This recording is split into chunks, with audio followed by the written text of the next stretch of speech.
Let us pray. Lead us, loving God, wherever we are in any part of the city or world, for we know that your presence is always with us and can give us life and light where we desire. In Jesus' name we pray. Amen. Well, I know that John Wesley, he said his parish was the world. Well, we seem to be doing the same thing through our live stream. We have people who are bringing greetings from Florida, from Brisbane, from Ireland and other places in Melbourne. And it's very pleasing to know that there is those who are tuning into this live stream that we are putting forward today.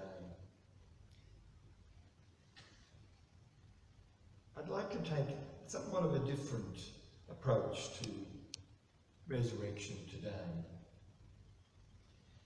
Sometimes I think it's felt that Good Friday is over, Jesus has been crucified, the bad news has been passed on, and a day later he comes back to life and everything's good again, the way it should be.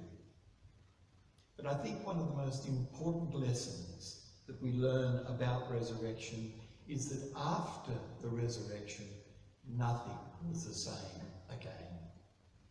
The resurrection pointed to a new way of being in the world. It was a consummation of the teachings of Jesus.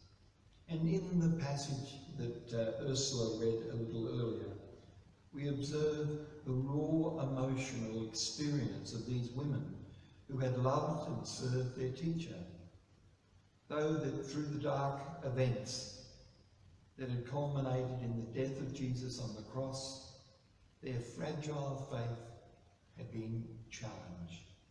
Their inner doubts were amplified. Their deep disappointments were confirmed. And most of them were haunted by the grief of the death of Jesus, and it made them tremble.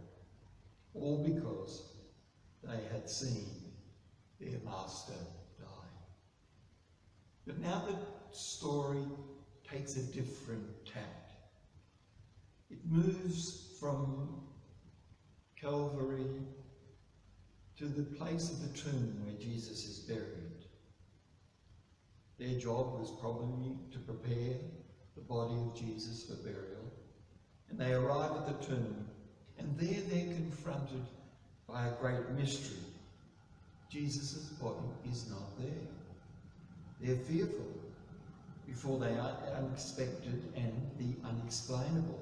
The guards are confronted by an angel, a messenger, in brilliant white, and they collapse in fear of what they see. But those words which are repeated so often through the New Testament come to the women. Be not afraid, be not afraid, for he is on his way to Galilee. Go and tell those disciples of his that he will meet them in Galilee. We often see resurrection and the bright light as the bright light of the crucifixion.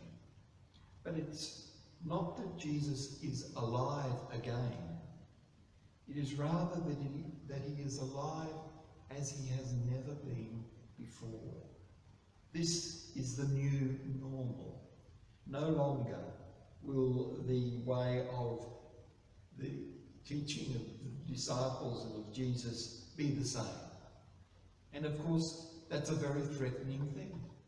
We often desire, after a trauma or a difficult situation, to go back to where we were. If only we could go back. If only we could experience the things that we experienced before. But we know that great events and traumas don't often allow us to go back. They call us to go forward, to take with us a new way of being in the world. And we know with the present virus which is circling our globe, that in one sense it will change the way our world will be. And pray God that it will change it for the better, for there are many things that we do not want to go back to. but rather we want to go ahead for and see a transformed world. And that's what the resurrection was doing in the life of the disciples. But there's always a time of fear, because we don't know what that new world is like. We know what the old world was like, and there was good and bad, and we could deal with the bad, and we really love the good. But now, this new world is going to turn our world, our lives, upside down. The story and the message of Jesus continually turns convention on its head. From now on, one of the great teachings of Jesus needs to be put in play. Love your enemies. The poor shall inherit the kingdom of God. The peacemakers are the true children of God. The last shall be first, and the first shall be last. So here in this brief story in the Gospel, we see not only a tomb broken open, but the lives of these women also broken open to new possibilities and new ways of seeing this world, and that can be frightening and bring fear into our hearts. Elizabeth Lesser, in her book Broken Open, tells the story of travelling in Jerusalem, where she meets two men selling paintings in the market. They show her a painting of a rosebud with the inscription, "And the time came when the risk to remain tight in the bud was more powerful than the risk to take it into bloom." And that's a quote from Anais Nin. I suppose our little grubs in the cocoon experience the same thing.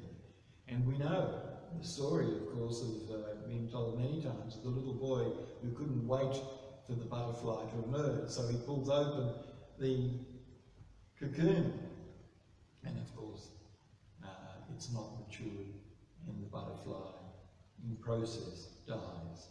So there is a right time when these things must happen. We don't know when they are unpredictable, but there is a time when the bud in the rose is held so tightly that the desire to bloom into the full rose is more powerful, and so it does. She tells how the painting and the kindness of these men touched her in ways that surprised her. And one of the men said, "Your heart is like a flower.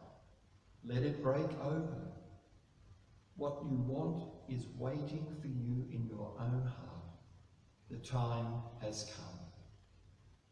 For these women who were fearful, they needed to pass through this time of fearfulness and of being afraid, for it would lead them to the new way of being in the world. At least we know that they were likely to rush towards the disciples and to tell them, unbelievers as they were at that moment, that Jesus had risen. And of course it took some time for them to actually take hold of that great ancient truth that Christ was alive. Let me tell another story, which I suspect I've repeated once before. It's a story about a bear. And the bear lived in a cage, and it travelled with a circus. Ever since it was a small cub, the bear spent every day of its life pacing back and forward in this cage. One day, a wealthy animal lover visited the circus and saw the harmful act committed against this beautiful animal. Because he felt great compassion for the bear, he approached the circus about purchasing it. He explained that he would take the bear to a place in a large open area, and in that area the bear would have cool pools of water to play in and lush grass to run in. The circus agreed to sell the bear to the man and set up a delivery date. When the day arrived, for the bear to be delivered, everyone was anxious to see what would happen when the door of the cage was opened.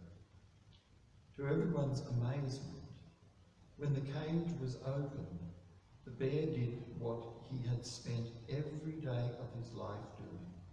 He simply paced back and forward the length of the cage, although the gate was open. The bear didn't even seem to care that the cage door was open. And finally, the bear's keeper got the bear outside the cage and rolled it away. The bear looked around at these beautiful surroundings. He looked at the cool water. He looked at the lush green pastures. And then he began to pace the length of the cage, the width of the cage, the length of the cage, doing it all in the open air. To go back was easier than to go forward, and that was very important.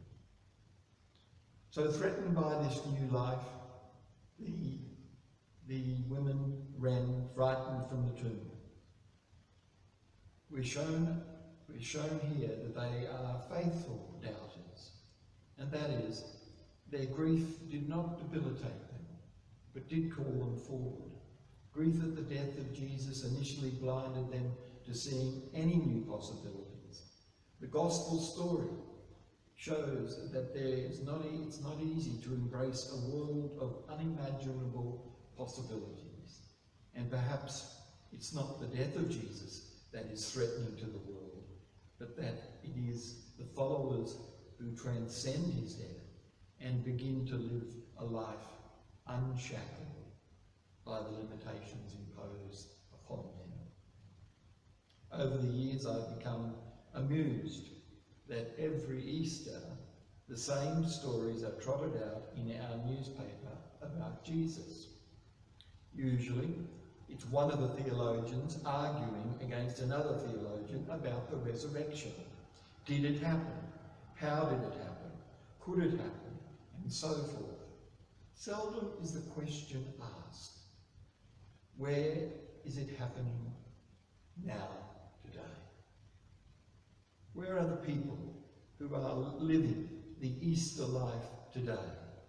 The life that is transcended by death.